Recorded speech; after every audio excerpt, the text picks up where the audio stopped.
నమస్కారం, న్యూస్ విజన్కు స్వాగతం. ముందుగా వార్తల్లోని ముఖ్యాంశాలు.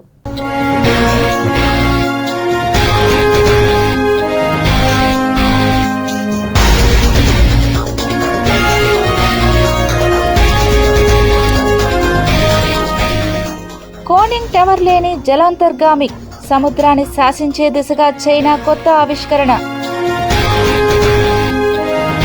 రామమందిర విరాళాల లెక్కల్లో భారీ తేడాలు, సీఎం యోగికి సిట్ నివేదిక సమర్పణ.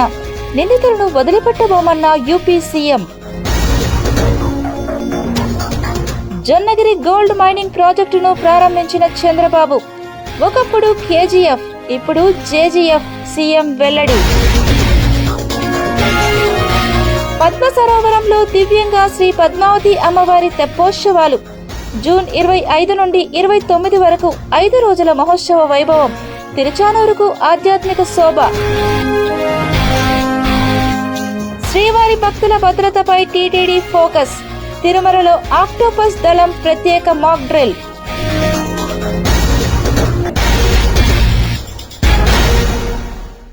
తిరుచానూరు సబ్ రిజిస్ట్రార్ కార్యాలయాన్ని రాష్ట్ర రెవెన్యూ స్టాంప్స్ తిరుపతి జిల్లా ఇన్ఛార్జి మంత్రి అనగాని సత్యప్రసాద్ ప్రారంభించారు. తిరుపతి రూరల్ మండలం వడమాలపేట మండలంలోని ప్రజల సౌకర్యార్థం తిరుచానూరులో నూతన సబ్ రిజిస్టర్ ఆఫీస్ ని ఏర్పాటు చేసినట్లు రాష్ట్ర రెవెన్యూ రిజిస్ట్రేషన్ స్టాంప్ శాఖ మంత్రి అనగాని సత్యప్రసాద్ వెల్లడించారు. బుధవారం ఉదయం శ్రీనివాసపురం పంచాయతీలో ప్రారంభించారు. అనంతరం పంచాయతీ పరిధిలో పలు అభివృద్ధి కార్యక్రమాలకు శంకుస్థాపన చేశారు. ఈ కార్యక్రమంలో జిల్లా కలెక్టర్ వెంకటేశ్వర్, చిత్తూరు పార్లమెంట్ సభ్యులు దుర్గాప్రసాద్, చంద్రగిరి నియోజకవర్గ ఎమ్మెల్యే పులివర్తి నాని, శ్రీనివాసపురం పంచాయతీ కార్యదర్శి మాధవి, జిల్లా ఉన్నత అధికారులు, కూటమి నాయకులు, కార్యకర్తలు పాల్గొన్నారు. అందరికీ నమస్కారం. ఈరోజు చాలా సంతోషంగా ఉంది. ఎందుకంటే ఎప్పటి నుంచో కూడా తిరుపతి ప్రజలు కోరుకుంటా ఉన్నారు, ఇక్కడ ఉన్నటువంటి సబ్ రిజిస్ట్రార్ ఆఫీస్ రెండుగా చేయాలి. అందరు కూడా ఈజ్ ఆఫ్ డూయింగ్ బిజినెస్ లో ఏదో భాగంగా గవర్నమెంట్ ఎప్పుడు చెప్తా ఉంటుందో ప్రజల దగ్గరికి సుపరిపాలన వెళ్ళాలి, చాలా సేవలు వాళ్ళకి అందుబాటులో ఉండాలనే లక్ష్యంతో ఈరోజు రేణుగుంట సబ్ రిజిస్ట్రార్ ఆఫీస్ని రెండుగా విభజించి 2 ముఖ్యమైన ప్రాంతాలకి ఈ రిజిస్ట్రేషన్ చేసే సౌకర్యాలు కల్పించే విధంగా ఈరోజు తిరుచానూరు సబ్ రిజిస్ట్రార్ ఆఫీస్ ఒక మంచి ఘట్టం. ఎందుకంటే రాష్ట్రంలో ఎప్పటికప్పుడు ఎకానమీ పెరుగుతూ ఉంది, అలాగే రెవెన్యూ పెరుగుతూ ఉంది, ఈ ట్రాన్సాక్షన్స్ పెరుగుతూ ఉన్నాయి. ఎక్కడెక్కడ అవసరం ఉందో దాన్ని అధ్యయనం చేసి అక్కడ దాన్ని విభజించి అద్భుతమైనటువంటి ప్రజలకు పరిపాలన ఇవ్వాలనే లక్ష్యంతోనే గౌరవ ముఖ్యమంత్రి గారి ఆదేశాల మేరకు ఈరోజు మా కమిషనర్ గారు వచ్చి స్థానిక శాసనసభ్యులు, ఎంపీలు, మా నాయకులు, చైర్మన్లు, మా కలెక్టర్ అందరూ కలిసి ఈ కార్యక్రమం చేపట్టారు. తిరుచానూరులోని శ్రీ పద్మావతి అమ్మవారి ఆలయంలో వార్షిక తెప్పోత్సవాలు జూన్ 25 నుండి 29వ తేదీ వరకు 5 రోజుల పాటు అత్యంత వైభవంగా జరగనున్నాయి. ప్రతిరోజు సాయంత్రం 6:30 గంటల నుండి రాత్రి 7:30 గంటల వరకు పద్మ సరోవరంలో సుందరంగా అలంకరించిన తెప్పలపై విహరిస్తూ శ్రీ పద్మావతి అమ్మవారు భక్తులకు దివ్య దర్శనమివ్వనున్నారు. జ్యేష్ఠ శుద్ధ ఏకాదశి నుండి పౌర్ణమి వరకు జరిగే ఈ పవిత్ర తెప్పోత్సవాల్లో పాల్గొని అమ్మవారిని దర్శించుకుంటే భక్తుల కష్టాలు తొలగి దైవానుగ్రహంతో సుఖశాంతులు కలుగుతాయని పురాణాలు చెబుతున్నాయి. పద్మ సరోవరంలోని బంగారు పద్మ నుండి అవతరించిన శ్రీ పద్మావతి అమ్మవారు జగజ్జననిగా భక్తులను అన్ని కష్టాల నుండి కాపాడి సుఖశాంతులు ప్రసాదిస్తారనే ఆధ్యాత్మిక సందేశాన్ని తెప్పోత్సవాలు తెలియజేస్తాయి. పద్మ సరోవరంలో అమ్మవారి తెప్ప విహారం దర్శించుకోవడం భక్తులకు అపూర్వమైన దివ్యానుభూతిని కలిగిస్తుంది. జూన్ 25 రుక్మిణి సత్యభామ సమేత శ్రీకృష్ణ స్వామివారి తెప్పోత్సవం 3 ప్రదక్షిణలు. జూన్ 26 శ్రీ సుందరరాజ స్వామివారి తెప్పోత్సవం 3 ప్రదక్షిణలు. జూన్ 27 నుండి 29 వరకు శ్రీ పద్మావతి అమ్మవారి తెప్పోత్సవం. జూన్ 27 3 ప్రదక్షిణలు. జూన్ 28 5 ప్రదక్షిణలు. జూన్ 29 7 ప్రదక్షిణలు.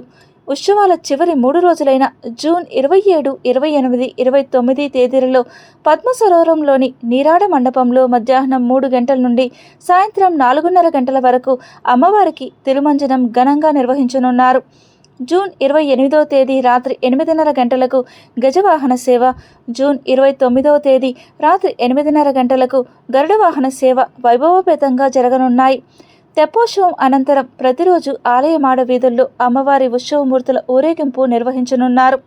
తెప్పోత్సవాల సందర్భంగా 5 రోజుల పాటు నిర్వహించే కళ్యాణోత్సవం, ఉంజల్ సేవలను అలాగే జూన్ 26న నిర్వహించే లక్ష్మీ పూజ కూడా టీటీడీ రద్దు చేసింది. శ్రీ పద్మావతి తాయల వారి వార్షిక తెప్పోత్సవాలు ప్రతి సంవత్సరం కూడా జ్యేష్ఠ మాసంలో ఏకాదశి రోజు ప్రారంభమై పౌర్ణమికి అనగా 5 రోజులుగా ఈ యొక్క పాంచరాత్ర ఆగమ సాగముగా జరుగుతున్నది విదితమే. ఈ సంవత్సరం కూడా జ్యేష్ఠ మాసంలో ఏకాదశి రోజు ప్రారంభమై మొట్టమొదటిగా శ్రీవారు రుక్మిణీ సత్యం అమ్మవారు పద్మ సరోవరంలో విహరించరు. తిరుమల తిరుపతి దేవస్థానంలో సకల ఏర్పాట్లు చేయించారు. కావున భక్తులందరూ కూడా ఈ తెప్పోత్సవంలో పాల్గొని పద్మవారి యొక్క కృపకు పాత్రులు కండి.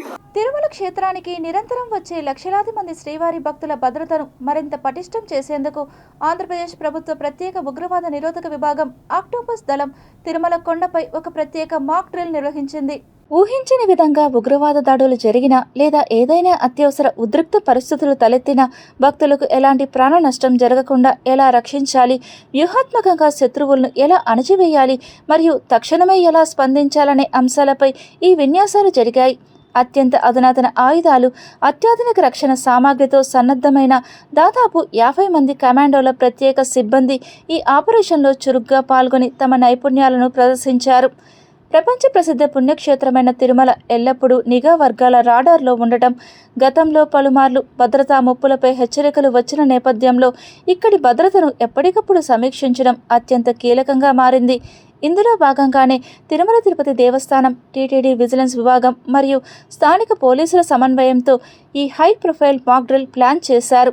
శ్రీవారి ఆలయ పరిసరాలు, లడ్డూపోటు, వైకుంఠం క్యూ కాంప్లెక్స్ వంటి అత్యంత రద్దీగా ఉండే ప్రాంతాలలో బందీల విముక్తి చర్యలు మరియు ఉగ్రవాదులను ఏరివేసే వ్యూహాలను కమాండోలు ఆచరణాత్మకంగా ప్రాక్టీస్ చేశారు. ఈ భద్రతా విన్యాసాలు కేవలం అప్రమత్తతను పరిరక్షించుకోవడానికే కాకుండా తిరుమలకు వచ్చే సామాన్య భక్తులలో ఒక బలమైన ధైర్యాన్ని, నమ్మకాన్ని నింపేలా సాగాయి. ఎలాంటి విపత్కర పరిస్థితులు ఎదురైనా ఎదుర్కొనేందుకు భద్రతా బలగాలు సర్వసన్నద్ధంగా ఉన్నాయనే సందేశాన్ని ఈ మాక్ డ్రిల్ ద్వారా స్పష్టం చేశారు. రానున్న బ్రహ్మోత్సవాలు మరియు పండగ రద్దీ రోజులను దృష్టిలో ఉంచుకొని కొండపై భద్రతా కవచాన్ని పటిష్టం చేసే వ్యూహంలో భాగంగానే ఈ ప్రత్యేక సాధనను క్రమం తప్పకుండా నిర్వహిస్తున్నట్లు ఉన్నతాధికారులు వెల్లడించారు. ఆంధ్రప్రదేశ్ ప్రభుత్వం ఉర్దూ విద్యపై అశ్రద్ధ వహిస్తోందని ముస్లిం సంఘాలు ఆగ్రహం వ్యక్తం చేశాయి. తిరుపతి శ్రీ వెంకటేశ్వర విశ్వవిద్యాలయం రిజిస్ట్రార్ భూపతి నాయుడుకు ముస్లిం సంఘ నాయకులు ప్రభుత్వ ఖాజీ సయ్యద్ షఫీ అహ్మద్ ఖాదరి వినతిపత్రం అందజేసి సాలువతో సత్కరించారు. ఇటీవల రాష్ట్ర ప్రభుత్వం ప్రకటించిన ప్రొఫెసర్ల నియామకంలో ఉర్దూ ప్రొఫెసర్లను నియమించకపోవడం బాధాకరమని, ముస్లింల విద్యకు అధిక ప్రాధాన్యత కల్పించాలని వారు కోరారు. కూటమి ప్రభుత్వం ఉర్దూ విద్యపై పూర్తిగా అశ్రద్ధ వహిస్తోందని, ప్రొఫెసర్ల నియామకంలో ఉర్దూ డిపార్ట్మెంట్ను పట్టించుకోలేదు. ఉర్దూ భాష, సంస్కృతి పరిరక్షణకు వెంటనే ఉర్దూ ప్రొఫెసర్లను నియమించాలి. ముస్లిం విద్యార్థుల భవిష్యత్తు ప్రశ్నార్థకంగా మారుతోందని ఆగ్రహం వ్యక్తం చేశారు. ఈ విషయంపై రిజిస్ట్రార్ భూపతి నాయుడు సానుకూలంగా స్పందిస్తూ ప్రభుత్వానికి ఈ విషయం తెలియజేస్తామని హామీ ఇచ్చారు. అయితే యూనివర్సిటీలో ఉర్దూ డిపార్ట్మెంట్ ఉన్నప్పటికీ ఇటీవల విద్యార్థులు సక్రమంగా రాకపోవడమే ప్రొఫెసర్ల నియామకం జరగకపోవడానికి కారణమని ఆయన తెలిపారు.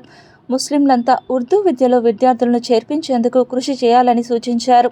ఈరోజు స్థానిక ఎస్వి యూనివర్సిటీ రిజిస్ట్రార్ గారిని కలవటం జరిగింది అంజుమన్ తరక్కీ ఉర్దూ సంస్థ ద్వారా. గడిచిన ప్రభుత్వంలో ఈ ఉర్దూ డిపార్ట్మెంట్ ఎస్వి యూనివర్సిటీలో 6 పోస్టులు శాంక్షన్ అయినాయి, ప్రొఫెసర్స్వి, లెక్చరర్స్వి. ఈ మధ్య విడుదలైన నోటిఫికేషన్లో ఒక్క ఉర్దూ లెక్చరర్ పోస్ట్ కూడా రాలేదు. దాన్ని మేము చింతిస్తూ అంజుమన్ తరక్కీ ఉర్దూ నుంచి ఒక మెమోరాండం రిజిస్ట్రార్ గారికి ఇవ్వటం జరిగింది. 1956లో స్థాపించబడిన ఉర్దూ డిపార్ట్మెంట్లో ఇంత వివక్షత మైనార్టీల పైన ప్రభుత్వం చూపించటం ఇది పద్ధతి కాదు. ముఖ్యంగా ముస్లింలకు అధికార భాషగా ఉన్న ఉర్దూ భాషకు అభివృద్ధి, డెవలప్ అవ్వాలంటే విశ్వవిద్యాలయాలలోనే టీచర్లు అవసరము. కాబట్టి మీరు దీనిపైన స్పందించాలని ఆయనకు రిక్వెస్ట్ చేశాము. శ్రీవారికి విరాళాలు అందించే దాతలు అందరినీ సమానంగా చూడాలని తిరుమల తిరుపతి దేవస్థానం టీటీడీకి బాలాజీ రైల్వే డివిజన్ సాధన సమితి కన్వీనర్ కుప్పాల గిరిధర్ కుమార్ స్పష్టం చేశారు. బుధవారం తిరుపతిలో ఆయన మాట్లాడుతూ 10,000 శ్రీవాణి టికెట్ దర్శనం, 10 లక్షల రూపాయల విరాళాలు అందజేసే దాతలకు శ్రీవాణి దర్శనంలో వ్యత్యాసం ఉంటుందన్నారు. 10,500 రూపాయలు చెల్లించిన శ్రీవాణి దాతలకు కులశేఖర పడి వరకు స్వామివారి దర్శనం కల్పిస్తున్నారని పేర్కొన్నారు. 10 లక్షలు అంతకంటే ఎక్కువ విరాళం ఇచ్చిన దాతలకు లఘు దర్శనం మాత్రమే కల్పిస్తున్నారని ఆయన ఆవేదన వ్యక్తం చేశారు. ఈ విధానంపై భక్తుల్లో తీవ్ర చర్చ జరుగుతోందని తెలిపారు. స్వామివారికి భారీ విరాళాలు ఇచ్చే దాతల్లో అసంతృప్తి పెరిగే అవకాశం ఉందని కుప్పాల గిరిధర్ కుమార్ ఆందోళన వ్యక్తం చేశారు. శ్రీవాణి టికెట్ల ద్వారా రోజుకి సుమారు 1500 మంది స్వామివారి దర్శనం చేసుకుంటారని అన్నారు. 10 లక్షల రూపాయలు అంతకంటే ఎక్కువ విరాళాలు ఇచ్చిన దాతలు రోజుకు 200 నుంచి 300 మంది మాత్రమే ఉంటారని వివరించారు. స్వామివారికి విరాళాలు ఇచ్చిన దాతలందరినీ సమానంగా చూడాలని ఈ సందర్భంగా టీటీడీకి ఆయన విజ్ఞప్తి చేశారు. తాను కూడా ఇప్పటి వరకు టీటీడీకి 50 లక్షల వరకు విరాళాలు అందజేశానని చెప్పారు. శ్రీవాణి దాతలకు కల్పిస్తున్న కులశేఖరపడి దర్శనాన్ని భారీ విరాళం అందిస్తున్న దాతలకు కూడా కల్పించాలని టీటీడీని ఆయన డిమాండ్ చేశారు. అలా కాకుంటే టీటీడీకి విరాళాలు ఇచ్చేవారి సంఖ్య తగ్గే అవకాశం ఉందని ఆందోళన వ్యక్తం చేశారు. ఈ దర్శన విధానాలపై పునరాలోచన చేయాలని టీటీడీకి ఆయన సూచించారు. దాతల ప్రయోజనాలను దృష్టిలో ఉంచుకొని నిర్ణయం తీసుకోవాలని టీటీడీని ఈ సందర్భంగా కుప్పాల గిరిధర్ కుమార్ అభ్యర్థించారు. శ్రీవాణి టికెట్లు 10,000 రూపాయల టికెట్లకి 10 లక్షల రూపాయల విరాళాలు ఇచ్చిన దాతలకి 10,000 రూపాయలు కూడా శ్రీవాణి టికెట్లు కూడా విరాళమే ట్రస్ట్కి. ఇది వివిధ ట్రస్టులకు ఇచ్చిన దానికి దర్శన విషయంలో చాలా వ్యత్యాసం ఉంది. సో అందరూ వెంకటేశ్వర స్వామి ముందు సమానమే, కానీ విరాళం ఇచ్చిన దాతల్ని ప్రత్యేకంగా చూడటంలో తప్పులేదు. కానీ 10,000 రూపాయలు ఇచ్చిన వాళ్ళకి హైయెస్ట్ ప్రయారిటీ ఇస్తున్నారని నేను కూడా ఇటీవల దర్శనానికి పోయినప్పుడు 10 లక్షలు నేను 5 సార్లు ఇప్పటికి 10 లక్షల రూపాయల లెక్కన భగవంతునికి సమర్పించుకోవడం జరిగింది. సో అక్కడ ఒక చర్చ నడిచింది.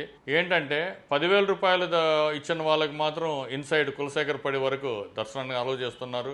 10 లక్షల రూపాయలు ఇచ్చిన వాళ్ళని లఘు దర్శనం అరేంజ్ చేసి అక్కడే తిప్పేస్తున్నారు.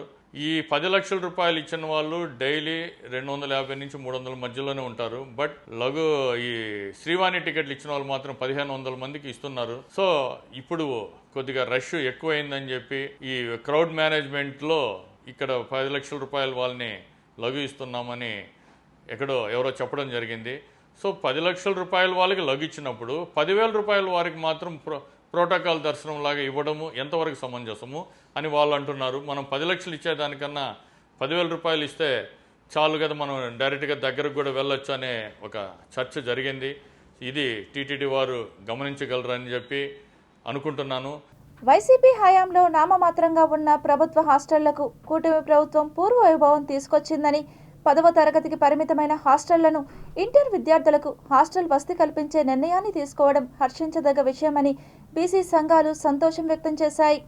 ఫస్ట్ నుంచి లాస్ట్ వరకు ఉన్నటువంటి విధానంలో పోల్చుకుంటే 10th క్లాస్ వరకే బీసీ కులాలకి హాస్టల్ వసతులు ఉన్నవి. కానీ రాబోయే రోజుల్లో ఇలా ఉంటే అందరూ బీసీ కులాలు వెనక ఉంటారని, ముఖ్యంగా రాజకీయంగా ఉద్యోగపరంగా ఎదగాలంటే విద్యపరంగా ముందుకు వెళ్తేనే ఇలాంటివి జరుగుతాయనే ఉద్దేశంతో రాష్ట్ర వ్యాప్తంగా 10 చోట్ల హాస్టల్ వసతులు కల్పించినందుకు ముఖ్యంగా కూటమి ప్రభుత్వానికి మా బీసీ కులాల తరపున ప్రత్యేకమైనటువంటి ధన్యవాదాలు తెలియజేయడానికి తిరుపతిలోని ఈ బీసీ కులాలందరూ ఈ ప్రెస్ మీట్కి వచ్చినాం. మహాత్మా జ్యోతిరావు ఫులే పేరుతోటి 10 గురకల పాఠశాలల్ని 1 నుంచి ఇంటర్మీడియట్ వరకు నిన్న రాష్ట్ర ప్రభుత్వము, రాష్ట్ర ముఖ్యమంత్రి అయినటువంటి నారా చంద్రబాబు నాయుడు గారు అధ్యక్షతన జరిగినటువంటి కేబినెట్ సమావేశంలో బీసీలకు ఇంకా కూడా విద్యలో ప్రోత్సహించాలి, పేద విద్యార్థులు అనేక ఇబ్బందులు పడుతున్నారని చెప్పని వారిని ఉన్నతమైనటువంటి చదువులకు తీసుకెళ్లాలంటే ఇంటర్మీడియట్ వరకు కూడా గురకల పాఠశాలని అప్గ్రేడ్ చేస్తూ దాంట్లో వచ్చేటువంటి ఉద్యోగస్తులను కూడా వెంటనే భర్తీ చేయాలని చెప్పని మహాత్మా జ్యోతిరావు పూలే పేరుతోటి తీసుకున్నటువంటి నిర్ణయాన్ని మన ముఖ్యమంత్రి గారిని, అదేవిధంగా పవన్ కళ్యాణ్ గారిని, బీసీ సంక్షేమ శాఖ మంత్రి అయినటువంటి సవితమ్మ గారికి బీసీ కుల సంఘాలందరి తరపున మేమందరం కూడా కృతజ్ఞతలు, ధన్యవాదాలు తెలియజేస్తున్నాం. తిరుమలలో శ్రీవాణి ట్రస్ట్ దర్శన టికెట్ల విషయంలో చోటు చేసుకున్న సాంకేతిక పొరపాటు భక్తులను తీవ్ర అయోమయానికి గురిచేసింది. దర్శన సమయాన్ని సాయంత్రం 4 గంటలకు బదులుగా ఉదయం 4 గంటలుగా టికెట్లపై ముద్రించడంతో పలువురు భక్తులు తెల్లవారుజామునే క్యూలైన్ల వద్దకు చేరుకున్నారు. అయితే అది శ్రీవాణి దర్శన సమయం కాకపోవడంతో టీటీడీ సిబ్బంది వారిని వెంటనే అనుమతించలేదు. టికెట్లలో ముద్రించిన సమయం ప్రకారం ఉదయం 4 గంటలకే క్యూలైన్ వద్దకు చేరుకున్న భక్తులు దర్శనం కోసం ఎదురుచూశారు. కానీ ఆ సమయంలో శ్రీవాణి దర్శనం నిర్వహించకపోవడంతో ఇబ్బందులు ఎదుర్కొన్నారు. దీంతో భక్తులు టికెట్లలో ఉన్న వివరాలను చూపిస్తూ టీటీడీ అధికారుల దృష్టికి సమస్యను తీసుకెళ్లారు. విషయం తెలుసుకున్న టీటీడీ అధికారులు టికెట్ ప్రింటింగ్లో సాంకేతిక సమస్య కారణంగా ఈ పొరపాటు జరిగినట్లు గుర్తించారు. సాయంత్రం 4 గంటలకు ఉండాల్సిన దర్శన సమయం పొరపాటున ఉదయం 4 గంటలుగా ముద్రించబడినట్లు నిర్ధారించారు. ఈ తప్పిదంతో భక్తులు అనవసరంగా ఇబ్బందులు పడాల్సి వచ్చింది. అనంతరం ఉన్నతాధికారులు జోక్యం చేసుకుని సమస్యను పరిష్కరించారు. భక్తులు ఇబ్బంది పడకుండా ప్రత్యేక చర్యలు తీసుకున్న టీటీడీ వారిని ఉదయం నిర్వహించే వీఐపీ బ్రేక్ దర్శన సమయంలో స్వామివారి దర్శనానికి అనుమతించింది. దీంతో భక్తులు ఎట్టకేలకు శ్రీవారి దర్శనం చేసుకునే అవకాశం పొందారు. ఈ ఘటనతో శ్రీవాణి ట్రస్ట్ టికెట్ల నిర్వహణలో టీటీడీ మరింత జాగ్రత్తలు తీసుకోవాల్సిన అవసరం ఉందని భక్తులు అభిప్రాయపడుతున్నారు. భవిష్యత్తులో ఇలాంటి సాంకేతిక లోపాలు పునరావృతం కాకుండా తగిన చర్యలు చేపట్టాలని కోరుతున్నారు. తెలుగు రాష్ట్రాల ప్రజల కోసం ఐఆర్సీటీసీ జూలై, ఆగస్టు నెలల్లో భారత్ గౌరవ్ టూరిస్ట్ రైలు ద్వారా 3 ప్రత్యేక తీర్థయాత్ర ప్యాకేజీలను హైదరాబాద్ నుంచి నిర్వహిస్తున్నట్లు IRCTC joint general manager G Somasekhar Naidu తెలిపారు. రైల్వే ద్వారా ప్రయాణికులకు, మన తెలుగు ప్రజలకు వివిధ విహార మరియు తీర్థయాత్రల కోసం రైల్వే శాఖ భారత్ గౌరవ్ టూరిస్ట్ యాత్ర అనే ఒక ప్యాకేజ్ని క్రియేట్ చేసి ఆ ప్యాకేజ్ ద్వారా వివిధ ప్రాంతాలకి రైట్ ఫ్రమ్ రైల్ బోర్డింగ్ దగ్గర నుంచి తిరిగి ఏ స్టేషన్లో అయితే మనం బండి ఎక్కామో ఆ స్టేషన్కి వచ్చే వరకు అన్ని ఉచిత సౌకర్యాలు. ఒక్కసారి టికెట్ ఫేర్ తీసుకొని టికెట్ బుక్ చేసుకుంటే ప్యాకేజీలో ఎవ్రీథింగ్ ఈజ్ ఫ్రీ. ట్రైన్ ఎక్కినప్పటి నుంచి బర్త్ ఛార్జ్, ట్రైన్లో భోజనాలు, దిగిన తర్వాత హోటల్, ట్రావెల్, దర్శన స్థలాల్లో ఉండే టికెట్ ఫేర్, దర్శనాలు and water charges and return వచ్చేంత వరకు కూడా ప్రతి సౌకర్యం ఫ్రీగా ఉంటుంది. అంతేకాకుండా ప్రతి ట్రైన్లో ఆల్మోస్ట్ 700-500 మంది ప్యాసింజర్లు ఉంటారు. ట్రైన్ కెపాసిటీ దాదాపు 800 వరకు ఉంటుంది. బట్ బుకింగ్స్ మాత్రం దాదాపు 705 వరకే మేము చేస్తాం. రిమైనింగ్ 90 to 95 సీట్స్ ఖాళీగా తీసుకుంటాం. ఎందుకోసం అంటే మా ట్రావెలర్ అసిస్టెంట్స్ ఉంటారు, ఎస్కార్ట్స్ ఉంటారు, ప్రతి కోచ్కి 2 గార్డ్స్ ఉంటారు, ఒక సెక్యూరిటీ ఉంటారు, ఒక కోఆర్డినేటర్ ఉంటారు. సో వీళ్ళందరి పర్యవేక్షణలో మీ యాత్ర చాలా సుఖవంతంగా, సౌకర్యంగా జరుగుతుంది. చంద్రబాబు నాయుడు గారు, ప్రజెంట్ ముఖ్యమంత్రి గారు టూరిజంకి ఎంత ఇంపార్టెన్స్ ఇస్తున్నారో మనకందరికీ తెలిసిందే. ఆ భాగంలోనే మనం ఈ యాత్రని ఇంకా ఫెసిలిటేట్ చేస్తూ మీ ద్వారా ప్రజలకందరికీ చేరువయ్యేలాగా మిమ్మల్ని రిక్వెస్ట్ చేస్తున్నాను. 15 లక్షల నగదు దోపిడీ కేసును తిరుపతి జిల్లా పోలీసులు ఛేదించారు. ఈరోజు అరెస్ట్ కాబడిన వ్యక్తులు ముఖ్యంగా దామోదరం, తర్వాత బంగారుపాలెం మండలం, వెంకటరమణ, ఇతను వచ్చేసి శ్రీనివాస మంగాపురం, అదేవిధంగా వెంకటాచలపతి, ఇతను వచ్చేసి ముల్బాగల్, కోలార్ కర్ణాటక స్టేట్, నారాయణ స్వామి, కోలార్, రోషన్, ఇతను వచ్చేసి చిత్తూరు డిస్టిక్ బంగారుపాలెం, అదేవిధంగా అంజీ వచ్చేసి గంగవరం, చిత్తూరు డిస్టిక్, తర్వాత గుణశేఖర్ తిరుపతి, శ్రీనివాసులు ఇతను నెల్లూరు. వీళ్ళందరూ కూడా ఈమె యొక్క లక్ష్మీకాంతం ఆధ్వర్యంలో ప్లాన్ చేసి ఇతనికి ఎవరైతే రవీందర్ రెడ్డి అలియాస్ వేణుకి ₹1కు ₹3 ఎక్స్ట్రా ఇస్తామని చెప్పేసి ఆశ చూపించి అతన్ని ఈ టోల్ గేట్ దగ్గర రమ్మని చెప్పేసి వచ్చిన తర్వాత నమ్మించి మోసగించి అతన్ని కారులో ఎక్కించుకొని, ఇన్నోవా కారులో ఎక్కించుకొని అతని దగ్గర ఉన్న ₹10 లక్షల లాక్కొని అతని దొబ్బి నగదును తీసుకెళ్లిన సంఘటన జరిగింది. ఇందులో సిన్సియర్ ఎఫర్ట్ చేసి వీళ్ళని అరెస్ట్ చేయడం జరిగింది. ముఖ్యంగా ₹3 లక్షల వీరి వద్ద నుంచి ₹3 లక్షల నగదు, 4 వాహనాలు, ఒక ఇన్నోవా వెహికల్, అంటే దోపిడీ చేయడానికి పాల్పడిన ఒక ఇన్నోవా వెహికల్, అదేవిధంగా 2 స్విఫ్ట్ డిజైర్లు, ఒక స్విఫ్ట్ కారు వీళ్ళ వద్ద నుంచి స్వాధీనం చేసుకున్నాం. ₹3 లక్షల నగదు స్వాధీనం చేసుకున్నాం. పబ్లిక్ అంటే జిల్లా ఎస్పీ సార్ తరఫున మనం ఇచ్చే మెసేజ్ ఏమిటంటే, మనము ఎంత అవేర్నెస్ క్రియేట్ చేసినా కానీ పబ్లిక్లో ఇటువంటి ఎవరైనా ట్రాప్ చేసినప్పుడు వాళ్ళ ట్రాప్లో పడి మోసపోతున్నారు. 1కి ₹3 ఇస్తామని కానీ, బంగారు దొరికింది, నిధి దొరికిందని చెప్పి కానీ, నాగమణి ఉంది అది ఉంటే డబ్బులు ఎక్కువ వస్తాయని కానీ, రైస్ పుల్లింగ్ అని కానీ, తర్వాత బంగారు ఇటుకలు ఉన్నాయని చెప్పేసి, తాబేలు ఉంది, మహామంగళ తాబేలు అని చెప్పేసి ఇట్లా చాలా బ్యాచెస్ ఉన్నాయి. మిమ్మల్ని ప్రజలను మోసగించడం ట్రై చేస్తుంటారు. కాబట్టి దయచేసి ప్రజలందరూ కూడా ఏమరపాటుగా ఉండి ఇటువంటి ఎవరైనా చీటర్స్ దోపిడీ చేయాలని ప్రయత్నించినప్పుడు అటువంటి సమాచారాన్ని పోలీసులకు ఇవ్వాల్సిందిగా రిక్వెస్ట్ చేస్తున్నాము. తిరుమలలోని శ్రీ వెంకటేశ్వర స్వామి ఆలయంలో జూన్ 26 నుంచి 28వ తేదీ వరకు సాలకట్ల జ్యేష్ఠాభిషేక మహోత్సవాలు వైభవంగా నిర్వహించనున్నామని ఆలయ ప్రధాన అర్చకులు వేణుగోపాల దీక్షితులు తెలిపారు. ఈ రోజున సర్కారు సహస్ర కలశాభిషేకాన్ని శ్రీ వైకానస భగవత్ శాస్త్రోక్తమైన విధానంలో 1000 కలశాలతోటి స్నపన తిరుమంజనము, వైభవంగా శ్రీ మలయప్ప స్వామి వారికి ఉభయ దేవేరులతో, అట్లాగే మూలవర్లు ప్రతినిధి అయినటువంటి శ్రీ భోగ శ్రీనివాసమూర్తికి కౌతుక బేరము. ఈ కౌతుక బేరాన్ని పల్లవ మహారాణి ఈ మాసంలో సమర్పించిన సందర్భంగా ఈ యొక్క విశేష సహస్ర కలశాభిషేకాన్ని ప్రతి ఏటా జ్యేష్ఠ మాసంలో నిర్వహించడం జరుగుతుంది. ఆ కార్యక్రమాల్లో భాగంగా ఈరోజు ఉదయం ప్రాతకాల ఆరాధనలు పూర్తయిన తర్వాత సేనాధిపతి వారిని దక్షిణాభిముఖంగా, ఉభయ దేవేలతో శ్రీ మలయప్ప స్వామి వారిని ఉత్తరాభిముఖంగా, పూర్వాభిముఖంగా మూలవర్ల నుంచి బొట్టు దారంతో సంధానం చేసుకుంటూ భోగ శ్రీనివాసమూర్తి వారిని బంగారు వాకిల్లో వేంచేపు చేసుకొని సహస్ర కలశాలకి విశేషమైన ఆరాధన చేసి ఆ 1000 కలశాలతోటి స్వామివారికి, అమ్మవార్లకి, శ్రీ భోగ శ్రీనివాసమూర్తికి సహస్ర కలశాభిషేకాన్ని అత్యంత వైభవంగా నిర్వహించడం జరిగింది. తర్వాత నైవేద్యము, అక్షతారోపణ కార్యక్రమంతో ఈ కార్యక్రమం పూర్తయింది. ఓం నమో వెంకటేశాయ. చంద్రగిరి నియోజకవర్గం చిన్నకొట్టికల్లు మండల కేంద్రంలో వి సిద్ధరామరెడ్డి ప్రభుత్వ జూనియర్ కళాశాలను జిల్లా ఇన్ఛార్జి మంత్రి అనగాని సత్యప్రసాద్, మాజీ ముఖ్యమంత్రి నల్లారి కిరణ్ కుమార్ రెడ్డి తదితరులు ప్రారంభించారు. ఈ ఏరియాలో చుట్టుపక్కల పరిసరాల్లో కూడా శివప్రసాద్ రెడ్డి గారి కుటుంబం, ముఖ్యంగా వాళ్ళ నాన్నగారు ఇచ్చినటువంటి స్ఫూర్తితో ఎంతో గొప్ప కార్యక్రమాలు ఈ ఏరియాలో చేశారు. ఈ రోజు 3 కోట్లకు పైచిలుక డబ్బులతో జూనియర్ కాలేజ్ ని ఈరోజు అన్ని బిల్డింగ్ కూడా నూతన భవనాన్ని మనం ఈరోజు ప్రారంభించుకుంటున్నామంటే ఆయన నిజంగా ఆయన దార్శనికతకి ఒక నిదర్శనం అని చెప్పచ్చు. చాలా ఇక్కడ ఉన్నటువంటి ప్రజలందరూ కూడా చేసినటువంటి అదృష్టం. ఇలాగే ఇంకొక రిక్వెస్ట్ కూడా ఆయన చెప్పారు, ఖచ్చితంగా కూడా అది ప్రభుత్వానికి నివేదించి డిగ్రీ కాలేజ్ కూడా తీసుకోవడానికి ఆయన కట్టిస్తారని కూడా చెప్పారు. ఖచ్చితంగా కూడా ప్రభుత్వానికి నివేదించి సానుకూలంగా దాని మీద కూడా చర్యలు తీసుకునే విధంగా చూస్తాము.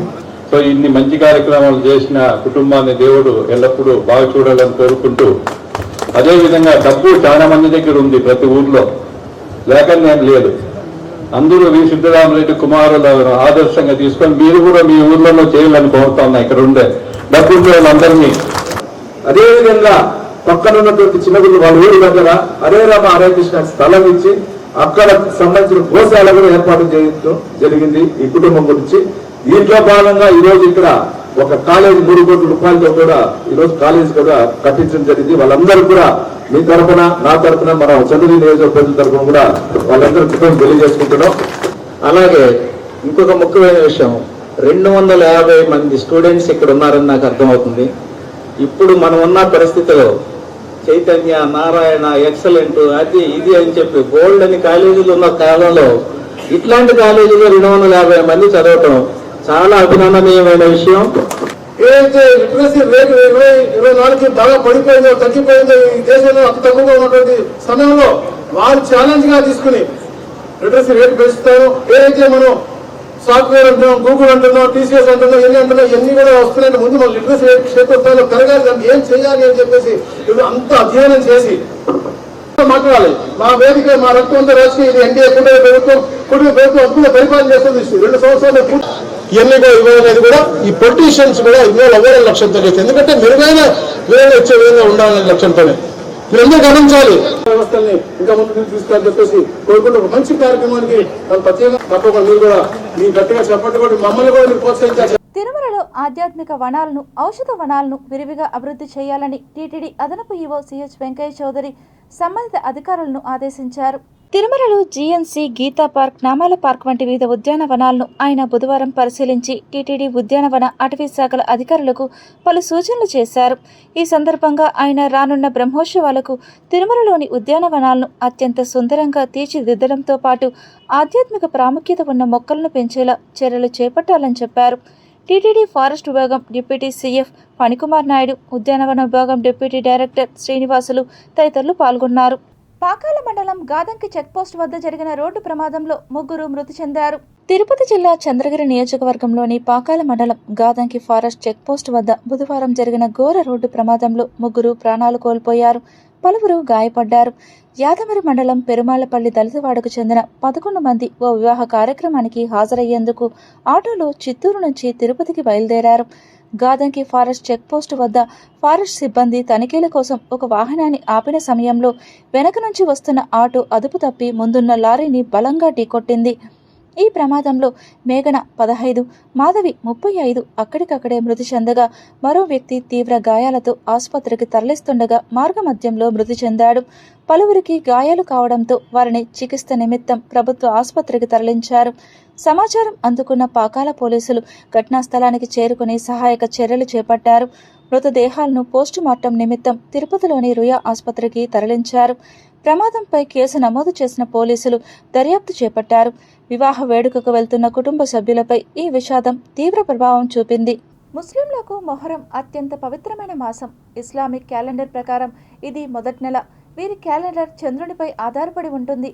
అయితే కొత్త ఏడాది ప్రారంభమైనప్పటికీ దీన్ని సంతాప మాసంగా, త్యాగాలను స్మరించుకునే మాసంగా పరిగణిస్తారు. ఈ సందర్భంగా మొహరం వేడుకల గురించి ఆసక్తికరమైన విషయాలను ఇప్పుడు తెలుసుకుందాం. ఇస్లామిక్ క్యాలెండర్లో మొదటి నెల అయిన మొహరం హిజ్రీ నూతన సంవత్సరానికి ప్రారంభంగా పరిగణించబడుతుంది. క్రీస్తు శకం 622లో ప్రవక్త మహమ్మద్ మక్కా నుంచి మదీనాకు వలస వెళ్లిన సంవత్సరం నుంచి ఇది ప్రారంభమైనట్లు భావిస్తారు. ముస్లింలు సంప్రదాయక హిజ్రీ నూతన సంవత్సరంలోని 10వ రోజు అయిన అషూరా నాడు ఉపవాస దీక్షలను ఆచరిస్తారు. ఈ పవిత్రమైన రోజున మొహరం పండుగను జరుపుకుంటారు. ఈ నేపథ్యంలో జూన్ 16 మంగళవారం సాయంత్రం నుంచి మొహరం నెల ప్రారంభమైంది. వచ్చే నెల అంటే జూలై 14వ తేదీన ముగియనుంది. మొహరం 10వ రోజున యౌమ్ ఏ అషూరా అంటారు. ఈ సమయంలో ఇస్లాం మతంలోని ప్రవచనాలు, మహమ్మద్ ప్రవక్త బోధనలను వివరిస్తారు. రంజాన్ తర్వాత ముస్లింలు పెద్ద ఎత్తున జరుపుకునే పండుగల్లో మొహరం ఒకటి.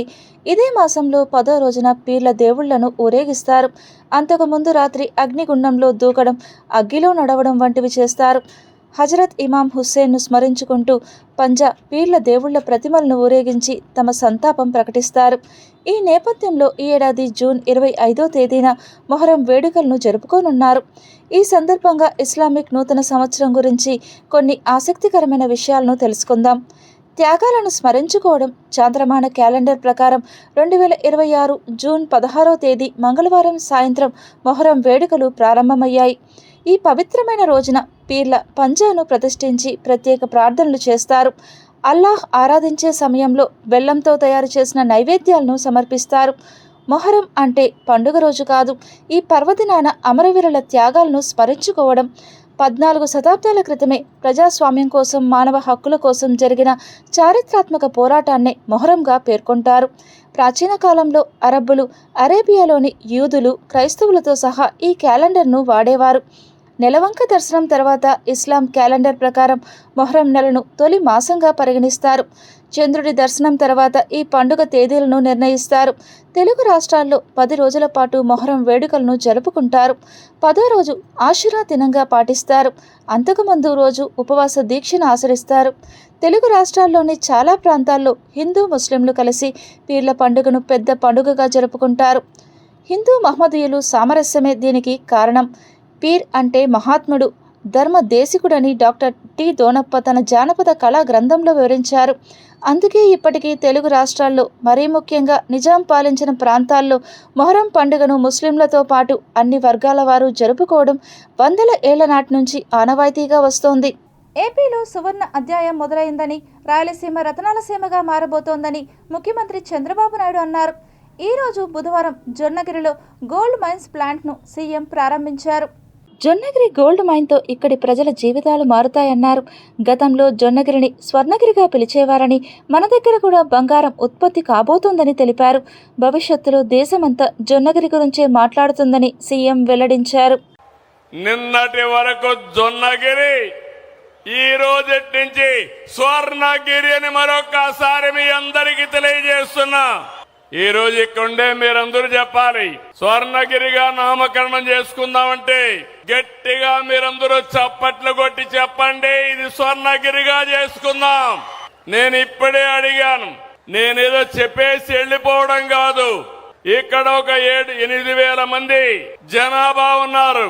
ఇక్కడ గోల్డ్ మైన్ వచ్చింది.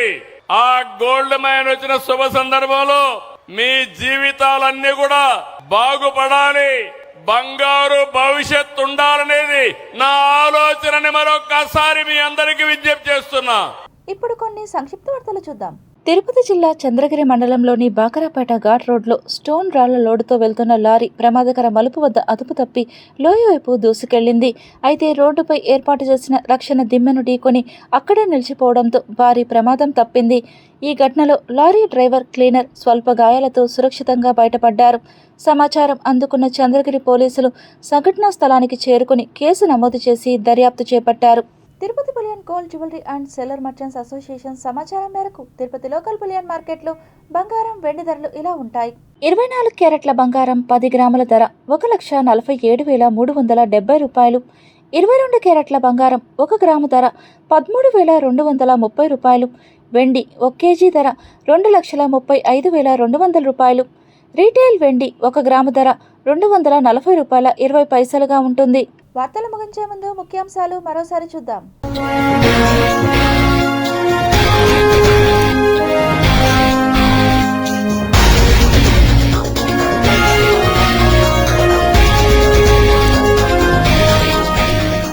కోనింగ్ టవర్ లేని జలాంతర్గామి సముద్రాన్ని శాసించే దిశగా చైనా కొత్త ఆవిష్కరణ.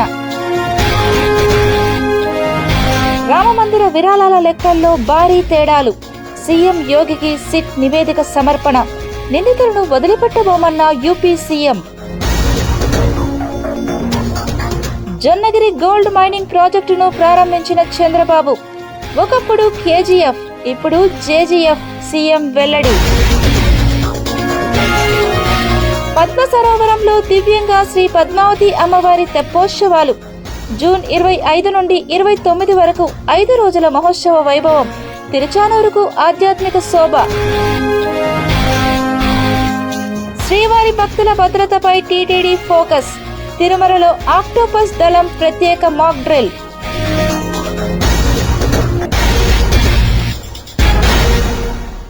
ఈ వార్తలు ఇంతటితో సమాప్తం. సమగ్ర సమాచారంతో నెక్స్ట్ విషయంలో మళ్ళీ కలుద్దాం. అంతవరకు సెలవు. నమస్కారం.